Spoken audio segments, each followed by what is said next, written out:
আজকে আমরা ক্যাফে ডাক আউটে আছি, খুবই স্পেশাল একজন অতিথি নিয়ে। Not special, I must say chief guest. Thank you ভাইয়া, Thank you for so having much. with us.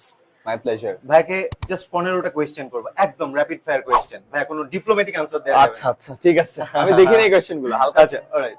আচ্ছা, আপনার ফেভারিট সাবজেক্ট কি ছিল স্কুল, কলেজ কিংবা ইউনিভার্সিটিতে? স্কুল কলেজে কোনোটাই ফেভারিট সাবজেক্ট ছিল না, যখন পড়ানো শুরু করছি তখন ম্যাথ ফেভারিট সাবজেক্ট হয়ে গেছিল। আর সবসময় হাইয়েস্ট মার্কস ক্যারি করতেন কোন সাবজেক্টে? হাইয়েস্ট মার্ক ম্যাথসে পাইতাম, কারণ ম্যাথসে পাওয়া যেত, বাংলায় তো হাইয়েস্ট মার্ক পাওয়া যায় না। রাইট। আপনি কি কখনো টিচারের কাছে মার খেয়েছিলেন? হ্যাঁ, ভালোই মার্ক। আমি আমার আদমজীতে থাকতে যে শারীরিক শিক্ষা টিচার ছিল ওনার কাছে কয়েকবারই মার খেয়েছে, কারণ উনি পুরা ক্লাসরুমকে ধারা করে সবাইকে পিটাইত। সো ও অভিজ্ঞতা আছে মার খাওয়ার। জেনারেলাইজ করে সবাইকে মারতেন? না, জেনারেল মাঝে মধ্যে গুটি কয়েক মানুষকেও মারছে, ওই মাইরও খাইছি। হ্যাঁ, আমাদের স্কুলে মারাটা ওয়াজ ওকে, মারতো।